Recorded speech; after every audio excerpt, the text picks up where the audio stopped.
Bueno,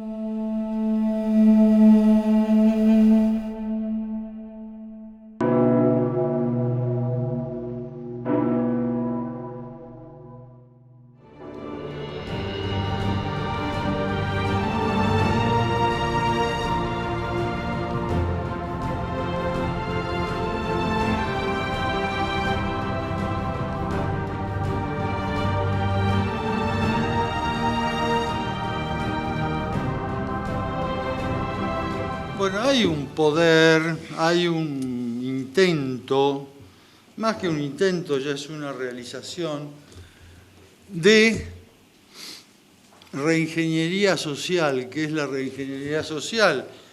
En pocas palabras, es volver a construir la sociedad.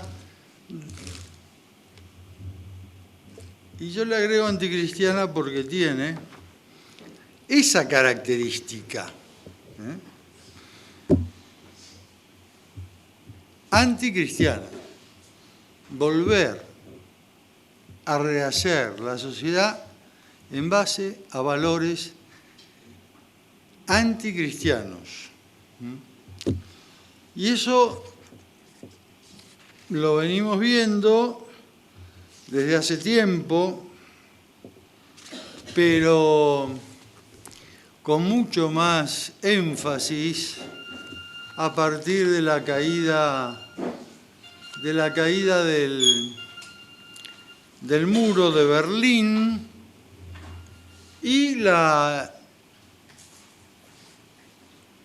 unificación, digámoslo así, a pesar, bueno, se pueden hacer muchos matices, pero bueno, a pesar de la aparente oposición entre un país, un gobierno, otro gobierno, la uniformación,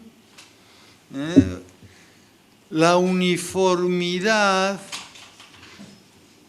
en base a unos puntos o a unos temas más o menos claves. Entonces,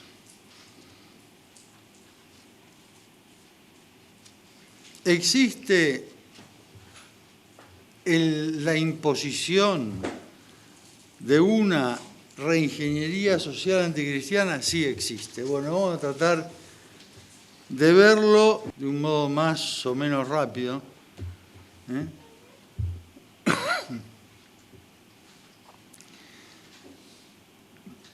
Caídas prácticamente todas las fronteras, y con unos objetivos comunes. ¿Cuál es el gran escollo que encuentran estos señores, estos ingenieros sociales, para conseguir la unidad total? Pues el escollo es el de siempre, el escollo es la religión, y en concreto la religión cristiana.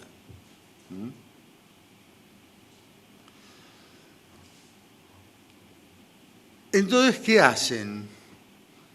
Dicen, bueno, vamos a implantar una nueva religión. La religión sin dogmas, sin verdades permanentes. Estas cosas yo las he sacado. Bueno, este es un libro mío que encontré en Madrid, que gracias a Dios, pues yo no había traído nada, pero gracias a Dios encontré este que me va dando el guión.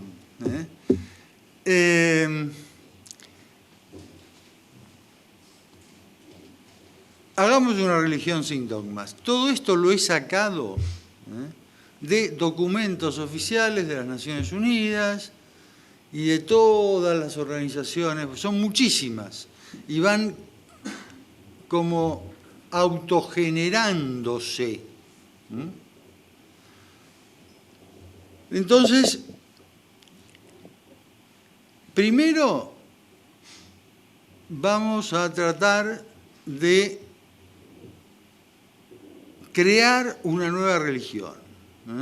Pero para tratar de crear una nueva religión hay que infiltrar la religión cristiana.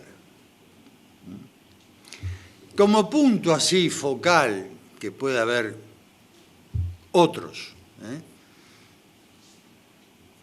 está la reunión del año 94, el año en que se conmemoraba un nuevo aniversario de Pekín, de El Cairo, que fue en el 94. En el 2004,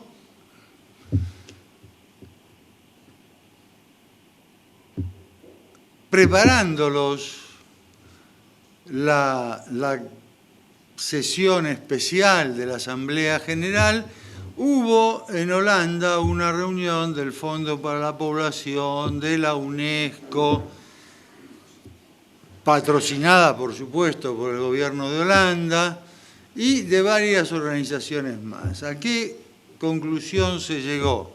Señores, hemos de conseguir que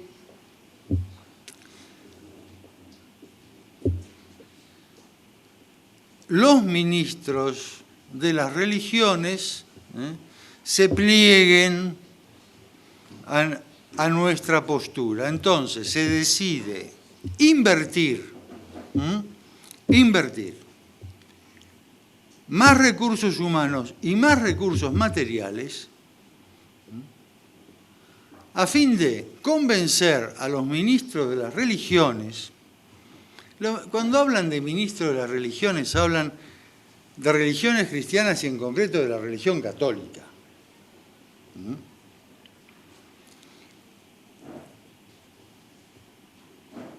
Invertir recursos humanos y recursos materiales, ¿para qué? Para que democraticen su discurso en temas de salud sexual y reproductiva. ¿Qué es democratizar el discurso en temas de salud sexual y reproductiva? Democratizar el discurso en temas de salud sexual y reproductiva es directamente que, bueno, de una forma o de otra, los ministros católicos vayan aflojando en temas de sexto y noveno mandamiento y los otros también. Entonces, esto está en los papeles oficiales de esa conferencia que precedió a la Magna Asamblea para conmemorar el 10º aniversario de El Cairo. Y de ahí lo saco yo, no lo saco de las elucubraciones de algún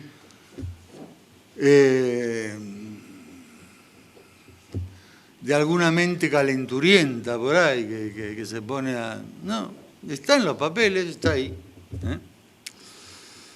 Entonces,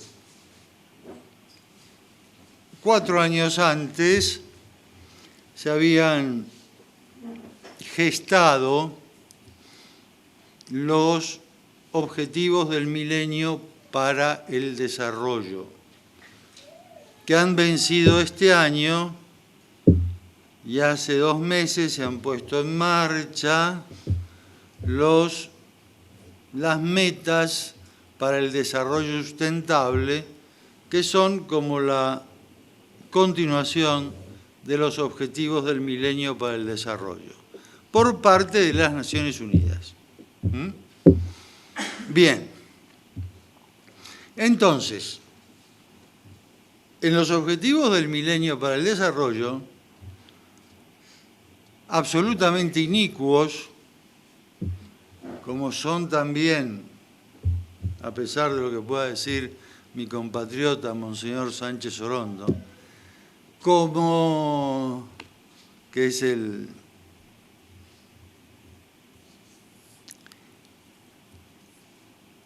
presidente de la Academia de Ciencias. Bien. Los objetivos del milenio para el desarrollo fijan metas clarísimas para el 2015. Para el 2015 hay que esterilizar, hay que convertir el aborto en derecho. Por supuesto que no lo enuncian así. Hay que leerse no solamente el enunciado, que puede ser más o menos genérico, sino la explicación de los enunciados. La explicación también la dan ellos. En los documentos, tanto de los objetivos del milenio como de las metas para el desarrollo sustentable, figura el enunciado general.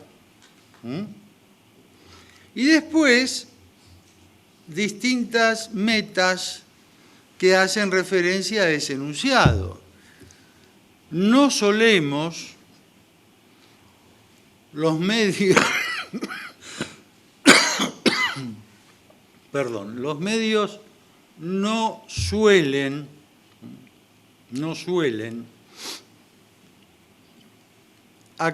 publicar o hablar de esas submetas, sino que hablan de los enunciados. Los enunciados son todas palabras buenas, pero después uno va, submeta 3, submeta 5, del enunciado segundo, cuarto, bueno, y es claro, dice, bueno, acá hay que implantar la salud reproductiva antes del 2015, y además salud reproductiva con derechos reproductivos. Lo dice claramente. ¿Por qué mi referencia a Sánchez Orondo? Porque cuando ahora ha firmado él el documento, cosa que no pasó antes, no pasó en el 2000, ha firmado él el documento de objetivos para el o metas para el desarrollo sustentable, que estarán vigentes hasta el 2030, porque van de 15 en 15 años.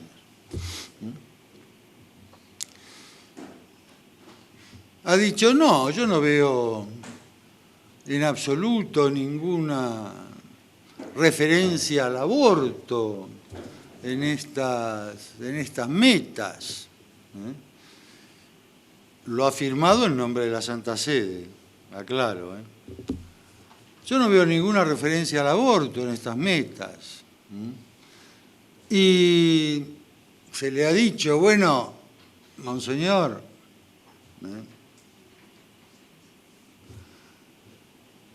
salud reproductiva es aborto. Es evidente. Ya las leyes de salud reproductiva no esconden, como antes, como las primeras, en cualquier país, no hago referencia a en cualquier país, no esconden el tema aborto. En algunos países lo dicen claramente. Salud reproductiva y aborto. Ley de salud reproductiva y aborto. Entonces ya está. Bueno, entonces dice Sánchez Orondo, bueno, pero el tema de salud reproductiva se puede interpretar bajo la luz del magisterio de Pablo VI, una cosa totalmente traída de los pelos si él no fuera pelado.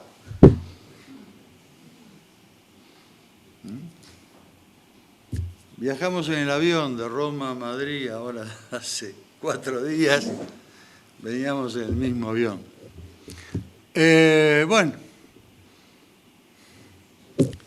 claro.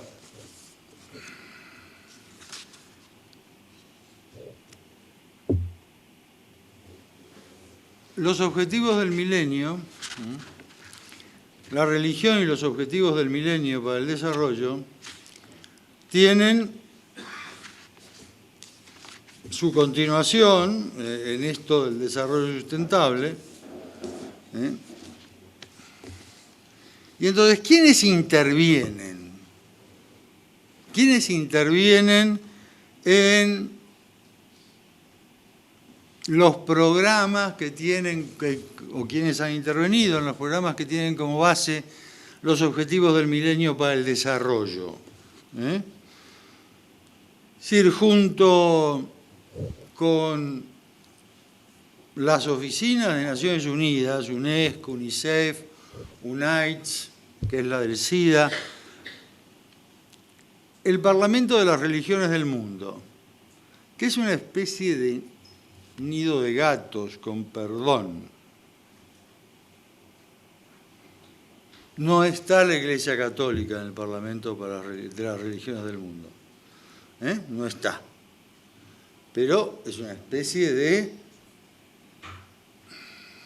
Bueno. Pero están, por ejemplo,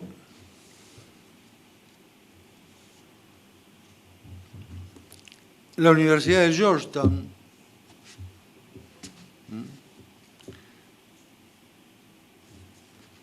están, por ejemplo, las instituciones católicas que forman parte de la Global Interfaith Network, están las que forman parte de la Ethical Globalization Initiative, que hay instituciones católicas, y a través de alguna otra asociación enlazan con la Open Society de George Soros. Entonces, claro, uno dice, bueno, estamos como infiltrados ya. Y sí, estamos infiltrados ya. Estamos infiltrados. Y han pasado, desde los objetivos del milenio, han pasado 15 años, y uno puede decir que en 15 años han conseguido muchas victorias, sobre todo en la conquista de las cabezas, la conquista de las cabezas del clero.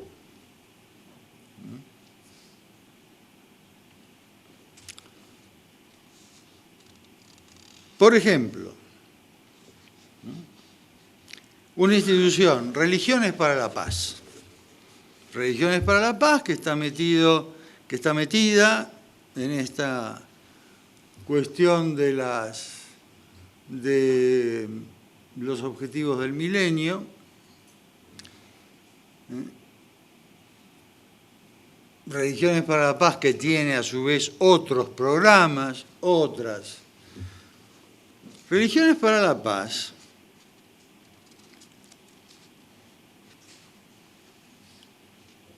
con apoyo de Naciones Unidas, busca la creación de una nueva religión universal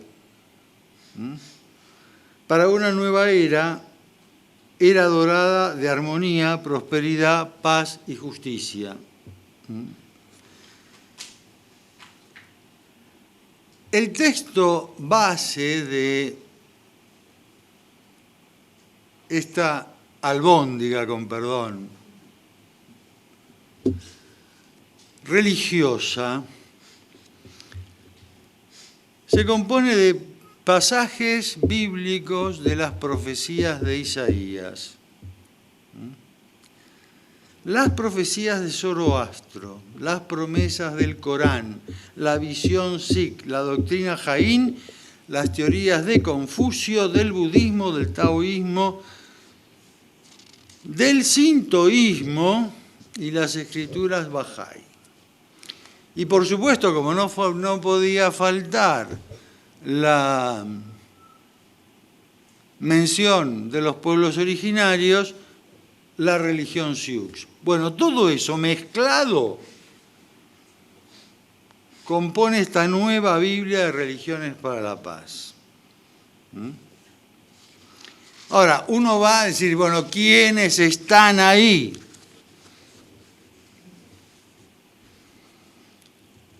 Bueno, ¿quiénes están ahí? Había 3 cardenales en el grupo de vicepresidentes. Claro, el grupo de vicepresidentes son prestanombres, no deciden nada, pero están. Uno murió, otro está mal, pobre de salud, pero el otro es Rodríguez de Maradiaga.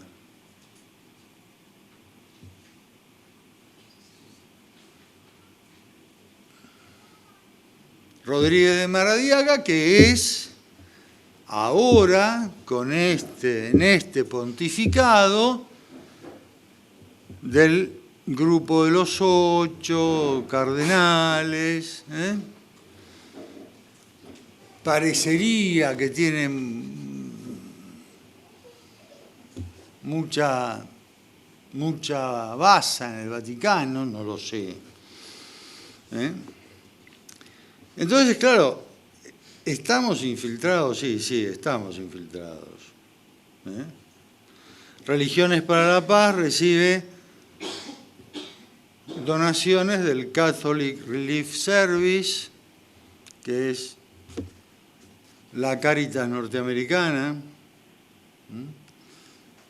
de la Latin American and Caribbean Regional Office, que es una parte del Catholic Relief Service que se dedica a la caridad en América Latina y el Caribe, del Merinol, directamente así,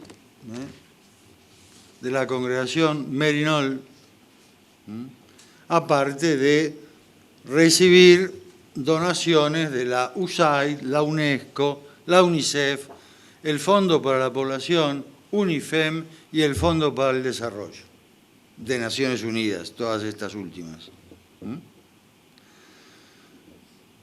Entonces, claro, vamos a ver. No se trata de ponerse en ninguna postura sismática o...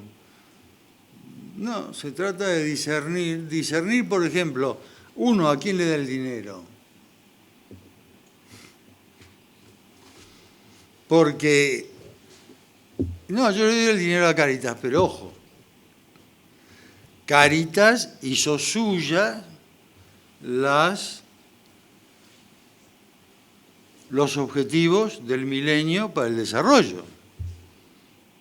Por eso saltó la secretaria general de Cáritas, que además, cuando la Santa Sede prohibió o le negó el plácet para que se presentara a un nuevo periodo, se atrincheró, como hacen todos estos, se atrincheró en el Palacio San Calixto, hizo un escándalo, bueno, muy bien. El hecho es que se terminó yendo, pero al año estaba de CEO de The Elders. ¿The Elders qué es? The Elders son 12 ex jefes de Estado, de gobierno, gente que ha estado en el gobierno de Naciones Unidas. Los más viejos, significa The Elder. Bueno, ha estado... Bueno, esta señora pasa de Cáritas al ser la secretaria ejecutiva de The Elders. ¿Y qué pretenden los The Elders? Los The Elders pretenden, son de todas las religiones, pretenden el sacerdocio femenino. Por ejemplo, Jimmy Carter renunció en su momento a la Confederación Baptista del Sur porque no aceptaban el ministerio sagrado o el ministerio, lo que tengan, de las mujeres. Entonces él renuncia. Pero bueno, uno de los puntos de Die Elders es decir, bueno, ministerios sagrados para las mujeres. Y eso, ministerios sagrados, aunque no haya ningún católico, entre los 12 Die Elders, bueno, ministerio sagrado incluye los ministerios sagrados de la religión católica, porque el programa es mundialista. Mary Robinson, que es la abanderada de la homosexualidad, una de las promotoras de los principios de Yogyakarta, que no son todavía un documento oficial de Naciones Unidas y sin embargo sale citado en documentos oficiales de Naciones Unidas, que son la interpretación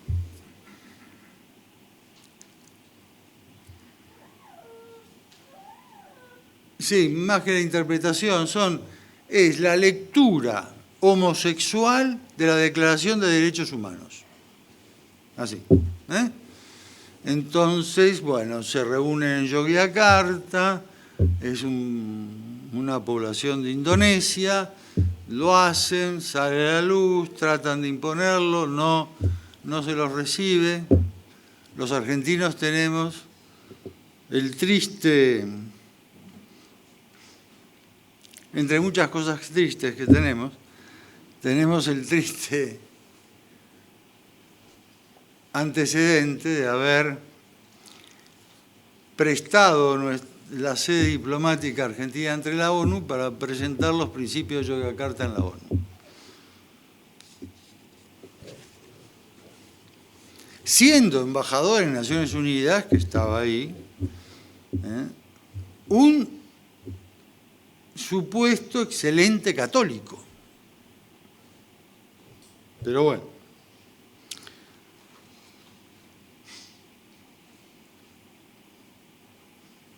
Entonces, Mary Robinson está metida en Die Elders, por ejemplo. Y así podemos seguir. Parlamento de las religiones del mundo. Aquí en España existe el Parlamento Catalán de las Religiones, que depende del Parlamento de las Religiones del Mundo. En el Parlamento de las Religiones del Mundo es donde hace Hans Küng, hace casi 20 años, la presentación de su ética planetaria.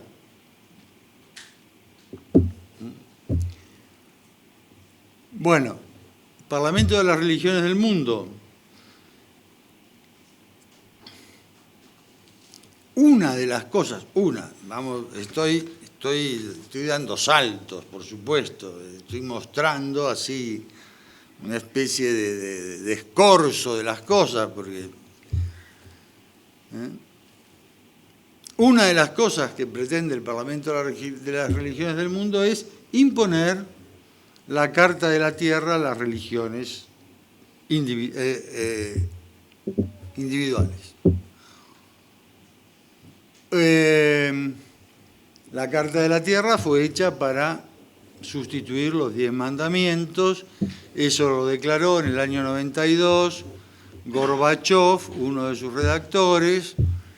Bien, el gran profeta de la Carta de la Tierra, acá en este país, es Federico Mayor Zaragoza, secretario general de la UNESCO, y bueno, el gran profeta en América hispana y portuguesa es Leonardo Boff. Leonardo Boff, que pretende la Carta de la, y la Carta de la Tierra pretende, según ellos, una educación moral y espiritual para una vida sostenible.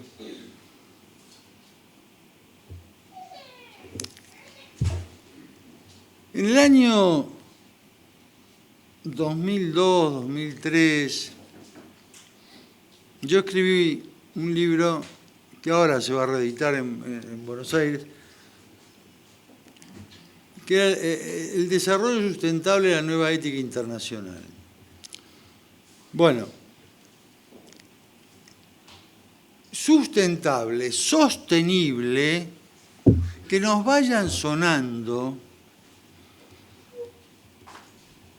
como palabras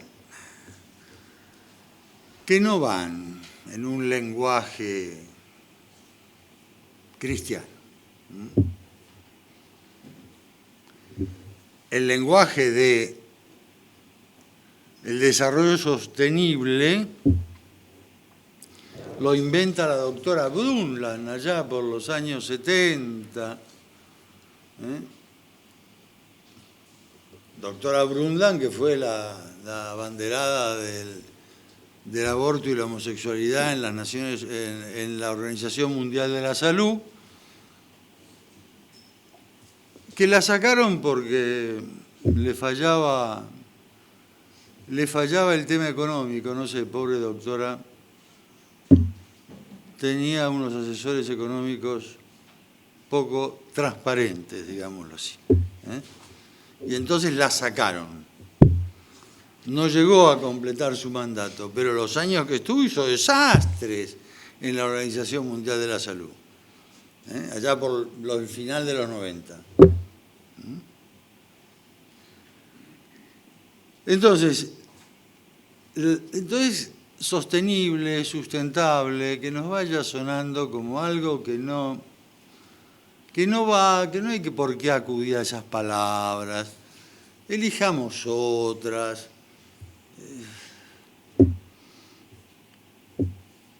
No hace falta disimular el ser católicos, el ser creyentes, usando el lenguaje del enemigo, porque en el fondo es el enemigo. ¿Tenemos enemigos? Sí, tenemos enemigos. Aunque desde muy arriba nos digan que no. Sí, los tenemos. Los tenemos. Y no solo los que degüellan cristianos en Oriente, o los queman, o los crucifican. No, tenemos el enemigo al lado. Y eso tengámoslo en cuenta.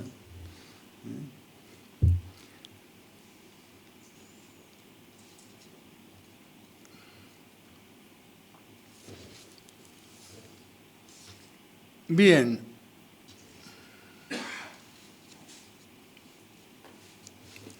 Liderazgo creativo, otra de las cosas que propone la Carta de la Tierra y propone el Parlamento de las Religiones del Mundo. Liderazgo creativo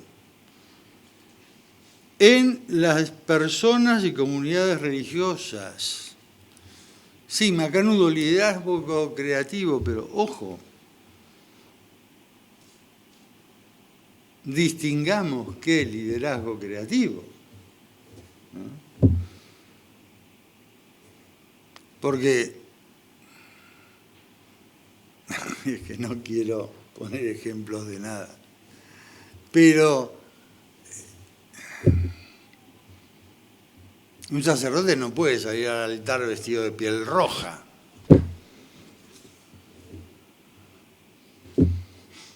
No puede bailar un samba en el altar al son de tamboriles. Eso ha pasado en Brasil, tienen videos en YouTube, vamos, las cosas están publicadas, no me estoy inventando nada. Entonces,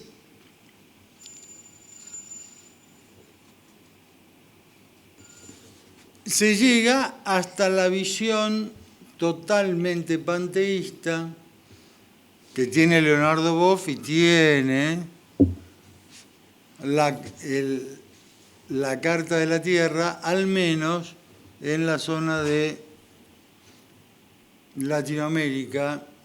Aquí no sé si lo disimulan más o menos. Mayor Zaragoza y su Fundación Valores, no lo sé. Pero bueno, entonces tenemos, dice Leonardo Boff, conciencia de una casa común, pertenecemos al planeta Tierra, como especie formamos una humanidad única y somos parte de la Tierra. Somos la propia Tierra que en un momento de su evolución ha comenzado a sentir, pensar y amar. La especie humana está condenada a hacer lo que hace porque es un parásito de la Tierra. Fíjense lo que es. Sería mucho mejor para la Tierra que desaparezca ese cáncer. El cáncer de la naturaleza humana que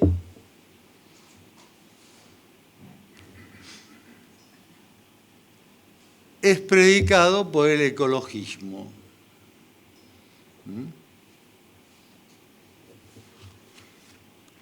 Tengan en cuenta lo que le predicó el cardenal Biffi a Benedicto XVI, cardenal Biffi que ha muerto este año. El anticristo será pacifista, ecologista y ecumenista.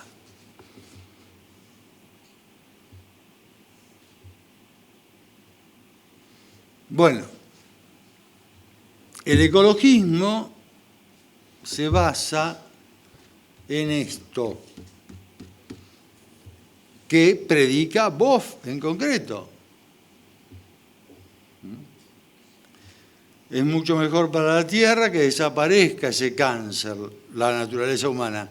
La Tierra puede seguir tranquila desarrollando otra forma de vida. La infraestructura biológica es candidata a sucedernos porque es portadora de espiritualidad.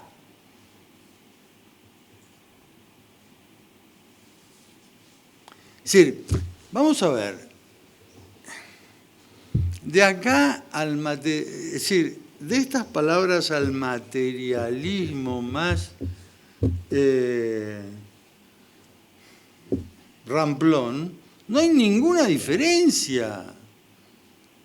Y acá, Boff, y con Boff todos los corifeos de la reingeniería social anticristiana, dicen lo mismo. Lo necesario es la espiritualidad, no los credos y las doctrinas.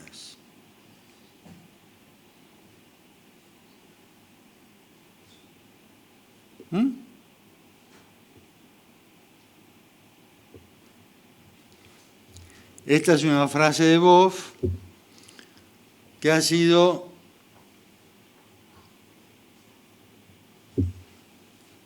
muy,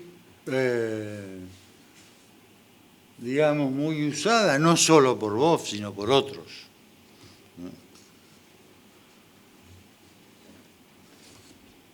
Bien. Entonces, en ese plan de espiritualidad, donde no hay ni credo ni doctrina, cabe todo. Cabe, por ejemplo, que la UNESCO pues recomiende educar a los niños desde los 10 años en la inocuidad del coito anal y el sexo oral e instruirlos en el uso de preservativos saborizados. UNESCO, International Guidance on Sexuality Education. 2009. documento oficial. Pero eso sí, muy espirituales. Muy espirituales. Pero sin credos ni doctrinas. Bien. Por eso Ratzinger decía que el relativismo se había convertido en el problema central de nuestra fe. Bien. A finales de los 80, principios de los 90, la UNESCO publicó un documento que es capital. Nuestra diversidad creativa, la ética global para una gobernabilidad global. Este es el origen, este documento es el origen de todo esto que hemos estado hablando. Lo hizo en castellano, porque fue publicado en Venezuela. No gobernaba Chávez, No unamos, año 91. Pero no gobernaba este señor. Pero empezaron a gestarlo a finales de los 90, a finales de los 80, a principios de los 90. Lo publica en el 91. Bien, después vendrá la Declaración Universal sobre la Diversidad Cultural, la palabra diversidad que se ha ido ampliando, hasta que, claro, diversidad es difícil encontrarle un uso y un sentido cristiano. Bien, podríamos seguir aquí las cosas y las cosas, pero yo quiero hacer referencia a lo que dijo Monseñor Luigi Negri hace unos años,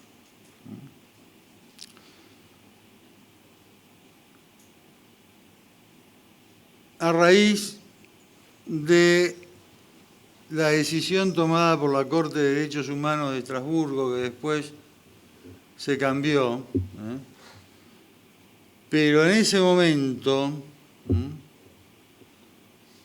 Luigi Negri decía: el asunto de Estrasburgo en su brutalidad es también consecuencia del demasiado irenismo que atraviesa el mundo católico desde hace décadas, por el cual la preocupación fundamental no es nuestra identidad, sino el diálogo a toda costa. Estar de acuerdo con las posiciones más distantes. Este respeto de la diversidad de las posiciones culturales y religiosas, sostenido por la idea de una sustancial equivalencia entre las diversas posiciones religiosas, es el que hace perder al catolicismo su absoluta especificidad. Un irenismo, un aperturismo, una voluntad de diálogo a toda costa es recompensada de la única manera en que el poder humano recompensa siempre estas desordenadas actitudes de compromiso: el desprecio y la violencia. Es necesario renovar la conciencia de la propia identidad, de la propia especificidad como acontecimiento humano y cristiano frente a cualquier otra posición. Prepararnos para vivir el diálogo con las otras posiciones no sobre la base de una desmovilización de la propia identidad, sino como expresión última, crítica, intensa de nuestra identidad. Es decir, no arriemos banderas, al contrario, hay que levantar las banderas. Las banderas que tiene el enemigo, que son más o menos aceptables, nos las han robado, dándole una interpretación distinta.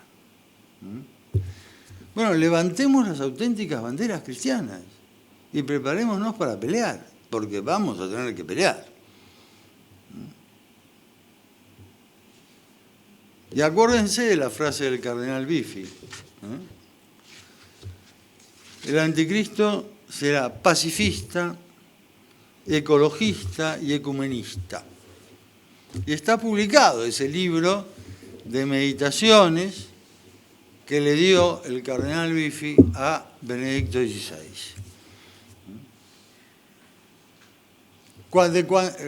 Cuando digamos hablar de pacifismo,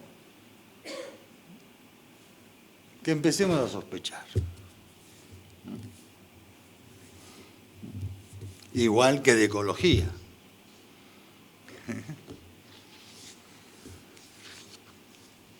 Igual que de ecumenismo. Porque lo decía Ratzinger hace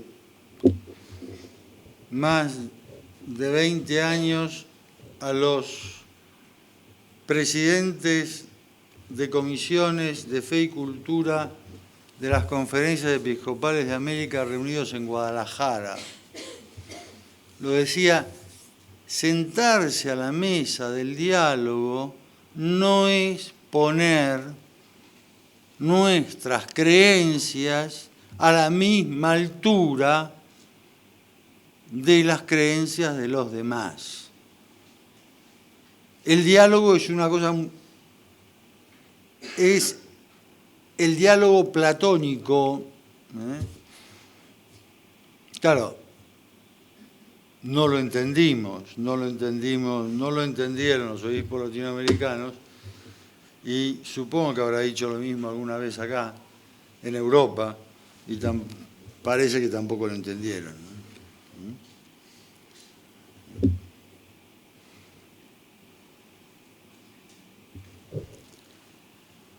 Estamos en una situación seria, yo no diría grave, es seria. Es seria. Seria. Y bueno, habrá que prepararse.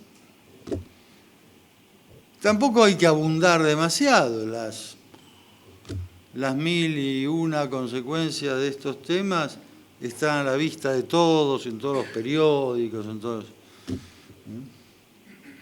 todos los telediarios, en todo. Bueno, entonces, recuperemos los valores cristianos, vivámoslos y difundámoslos. Alcemos las banderas. Y por supuesto, no las arriemos porque a los demás les puede caer mal que yo levante la bandera, pero por favor. Yo me acuerdo de una directora de colegio católico, bueno, no era un colegio católico, era un colegio llevado por una asociación católica, pero bueno, hace ya muchos años en Buenos Aires, que me decía, dio la orden y se cumplió. Bueno, la Municipalidad de Buenos Aires parece, era un rumor que se había corrido, nos va a sacar el subsidio si tenemos el crucifijo en clase. Entonces, vamos a sacarlo. Y dio la orden de sacarlo. Un día llegué yo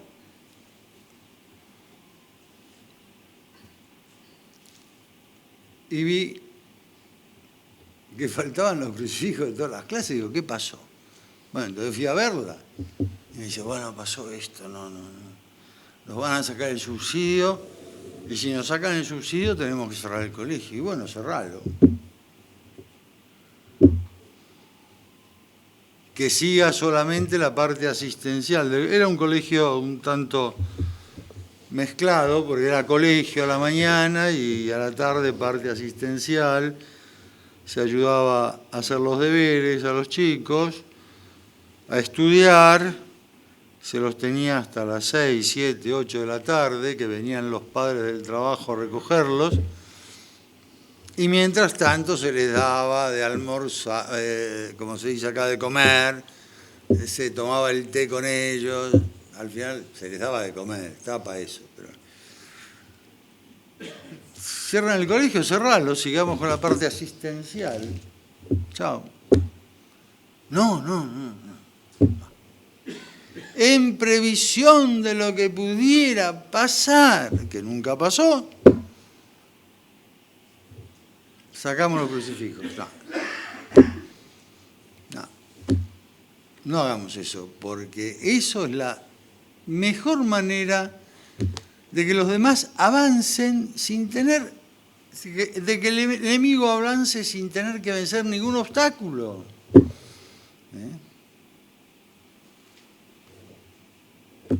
Hablemos claro, no hace falta pelearse para hablar. Hablemos claro. Y pensemos en estas palabras de Luigi Negri, de Monseñor Luigi Negri. Entonces era obispo de San Marino, ahora es arzobispo de alguna ciudad de Italia, no me acuerdo cuál. Pensemos en esas palabras. El demasiado irenismo provoca el desprecio y la violencia hacia nosotros los cristianos. Bueno, señores, son las 9 de la noche. Yo les agradezco. Yo les agradezco a todos el haber estado aquí hasta esta hora.